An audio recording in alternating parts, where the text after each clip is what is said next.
party people and the place to be. What's going on? It's me. If it's Sunday, it must be time for another long overdue movie review. This one is Sprung. This one is the 1997 movie Sprung, whose box art I've seen many times in movie rental places and DVD. I don't even know if it's on DVD. It might be on DVD, but in video rental places since 1997. This movie stars Paula Jai Parker, stars Tisha Campbell, stars Joe Torre, stars Rusty Kundieff. This is what they lovingly call a romantic comedy. And I will say this. As we do this here, we don't do spoilers in the beginning, so we'll do this part here. The general overview of the movie. The production elements weren't great. The soundtrack was sort of all over the place. The style of comedy, the pacing, wasn't fantastic, as well as the execution of said comedy was a little bit all over the place. The acting was there, and all of that tends to stem from the fact that one of the stars, is also the writer and the director of the movie, and so you get this sort of thing that's a bit all over the place. That's it. That's the end of the non-spoiler portion of the show. Click to the thing after I finish with my sip. This is the customary sip before we dip into the spoiler section. So get to the time mark when it comes up if you want to avoid said issues.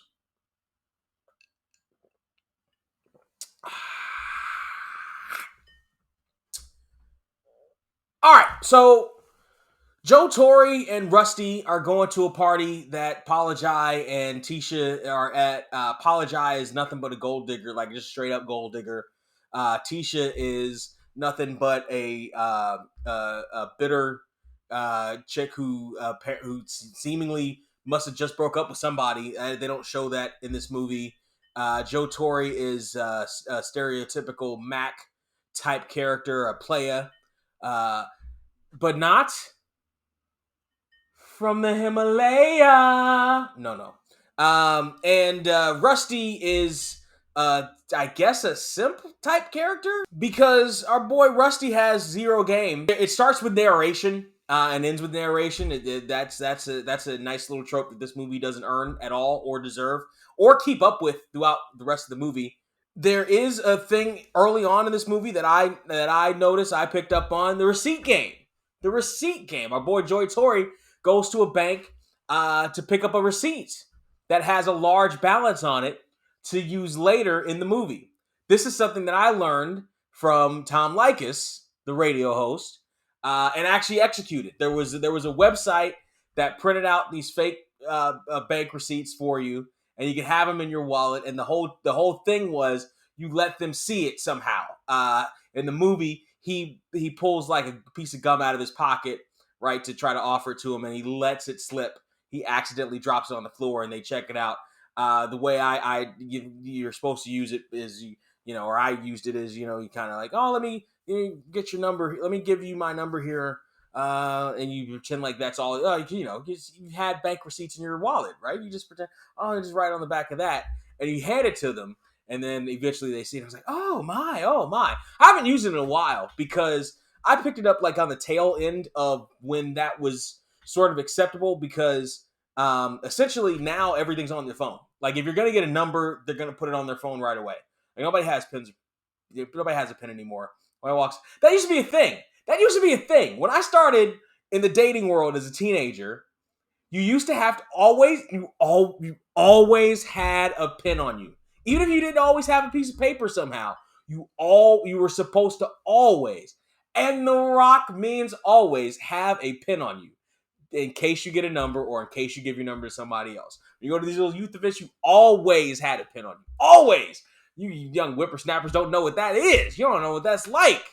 You always had a pin on you. As a matter of fact, there was a point where cats had their pin game on tight, right? Yeah, you could get by with a bic, but there were some cats who had like the pin had like the grown ass man pins on them. You know what I'm saying? Had the click click, try to click click.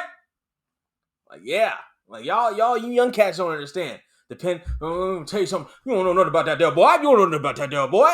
You don't. You don't. I can't. Anyway, that's something I picked up on immediately. It was like Tom Likas. And this is probably where he picked it up. This was a '97 thing, and came out in '97. I heard it in like the early 2000s. So it's an old trick, but it used to work. It for sure used to work. Whole thing starts at a party. Paula says the earliest incarnation I've ever heard of Captain Save-A-Ho, because she said this guy could be my Captain Save-A-Ho because she believes Joe Torre has money. Rusty, the actor's name is Rusty.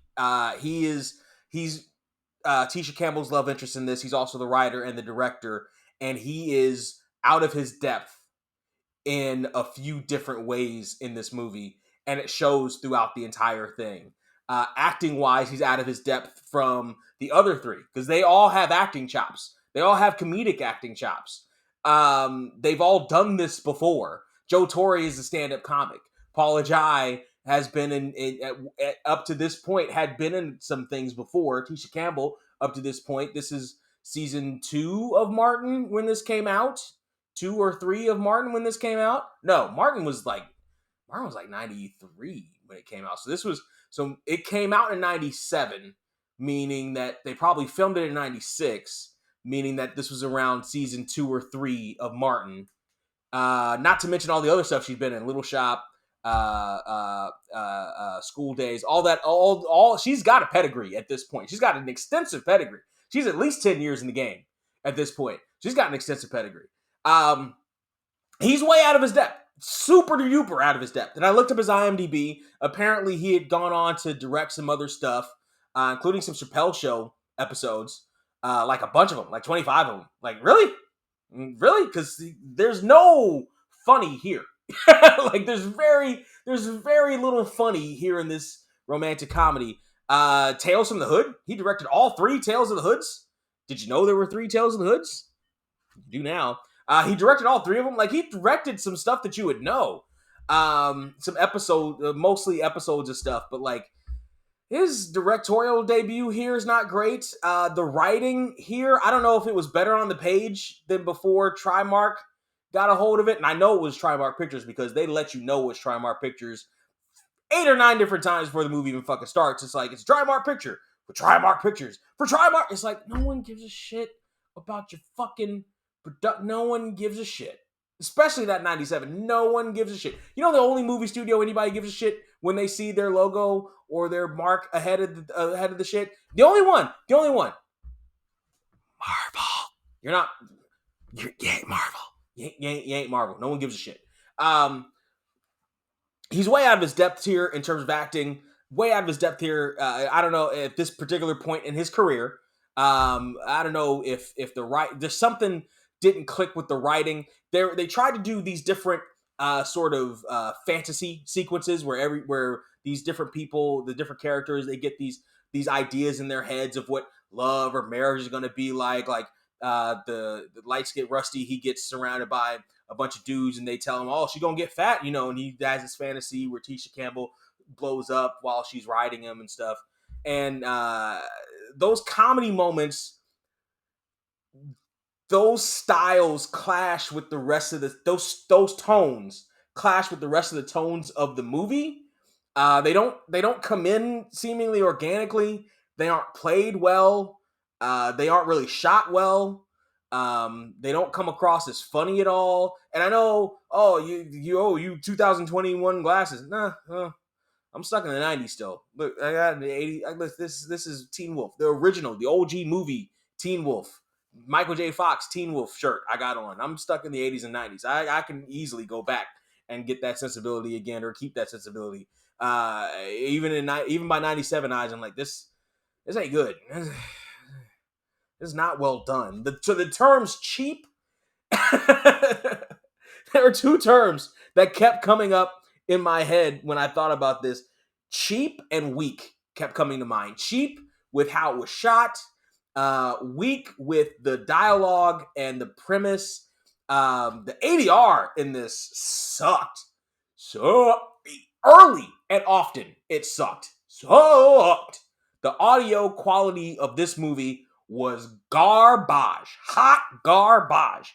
I honestly, the fact that this made it to theaters in 97 either shows how desperate Trimark was for any kind of movie. I don't know. I have to look up what they did. I don't know off the top of my head. I can't sit and be like, oh, Trimark. Blah, blah, blah. I don't know. I don't know about Trimark. The only thing I know about Trimark is they wanted me to know about them in the beginning of the movie, and now I know about them, and I have very little respect for them after watching this movie. Either they just spit something together and threw it the fuck out there, or they didn't give a shit about this movie at all, because they had no respect at all for quote unquote black movies in the mid to late 90s or something.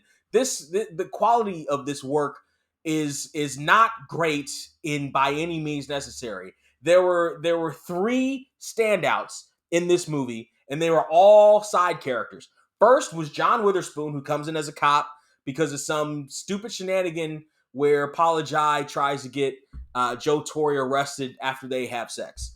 And he brings the funny because he was John goddamn Witherspoon. Shouts to John goddamn Witherspoon, for God's sake. The others were Sherman Helmsley and Wheezy.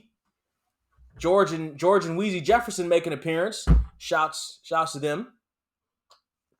As because they each get separated by Paula Jai and Joe Torre.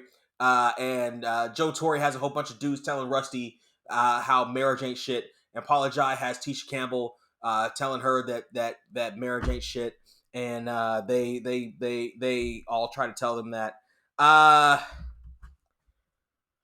But other than that, everything else except here's the other standout.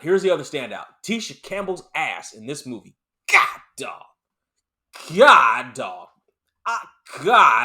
Early on in the movie, they have her trying on stuff like to go to this party or whatever, and the first thing she tries on, she's like, "Oh, my butt looks big." Yes, it does. Yes, it does. Don't ever hide that. Don't ever hide that.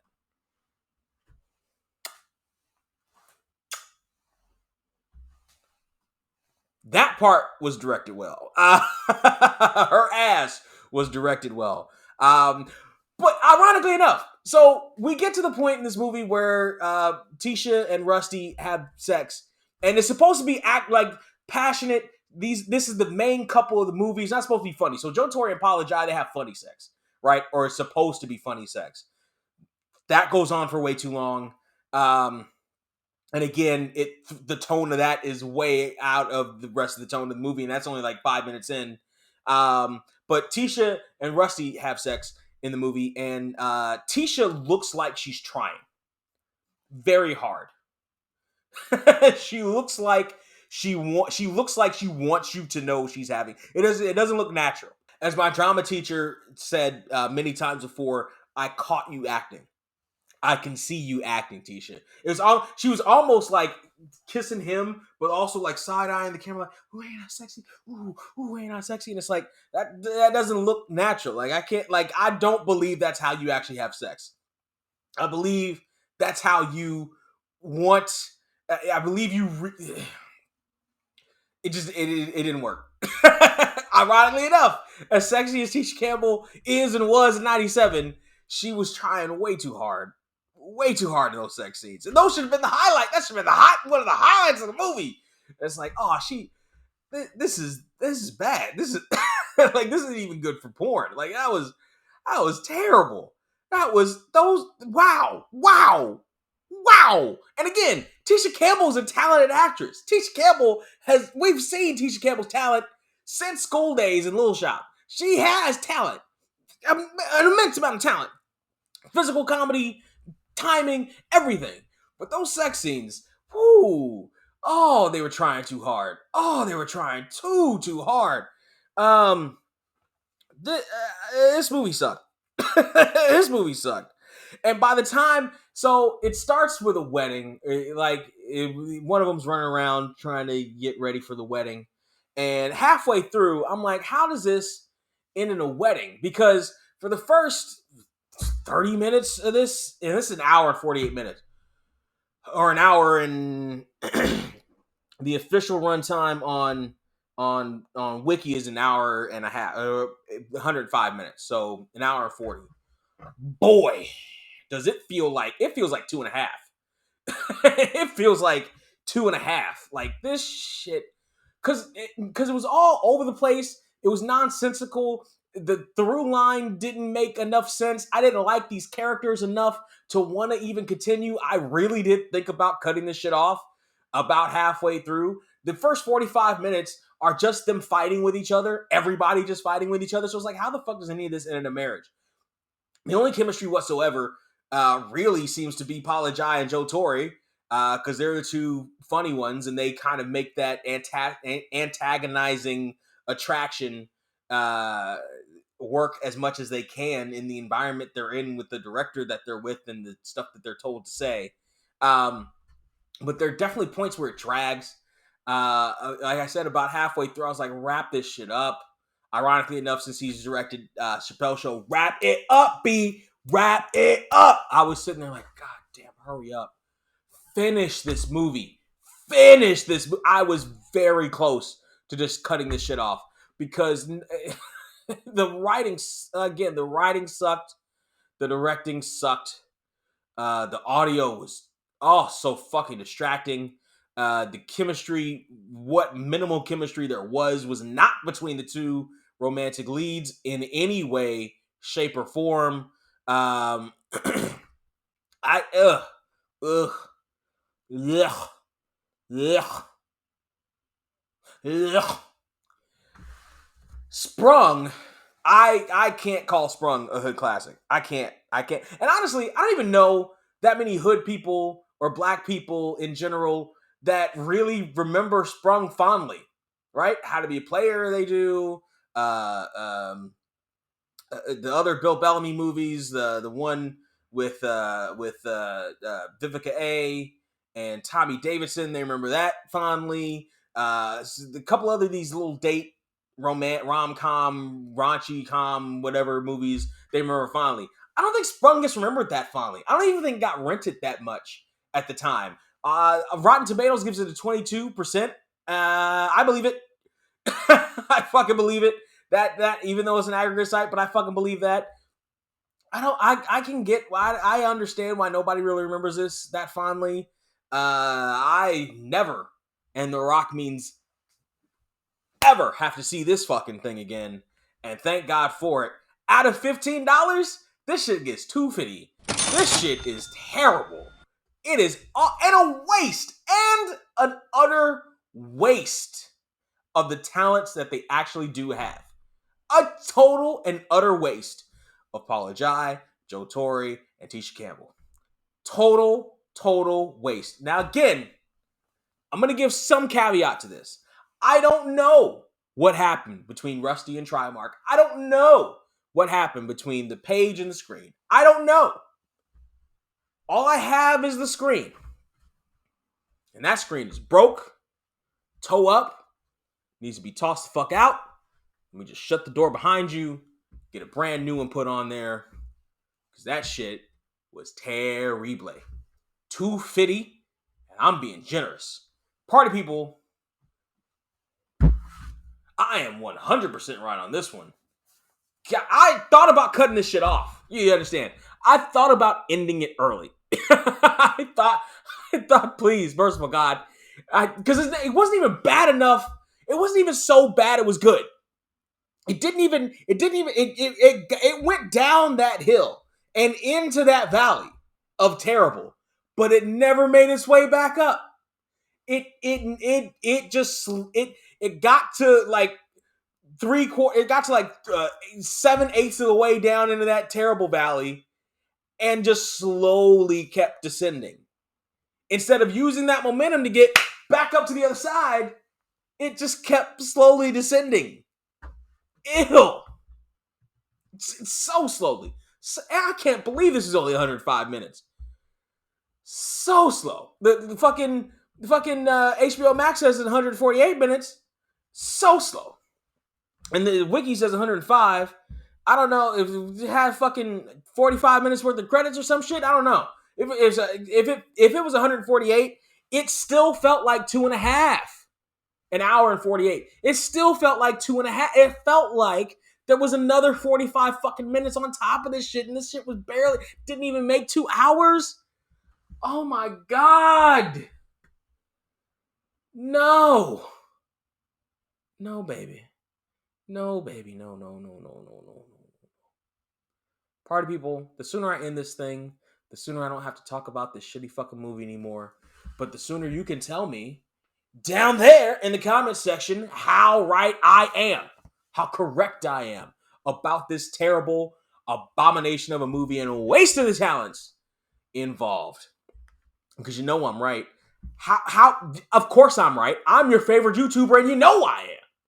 Tell everybody else, by the way.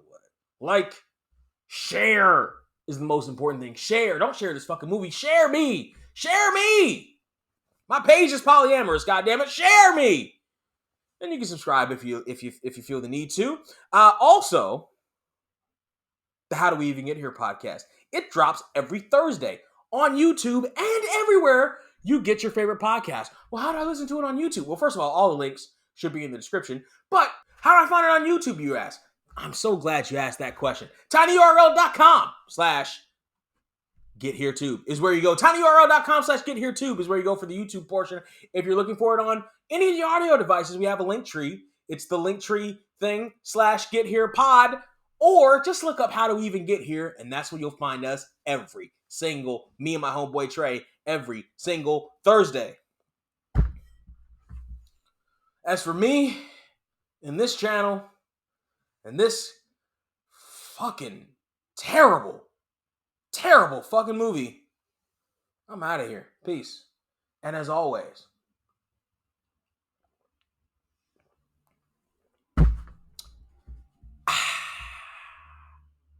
I'm a nice guy, I'm a nice place, with a nice smile on my nice face. Turn your back and I'm making sure my night's straight. And when you're out of town, I'll be making sure your wife's straight.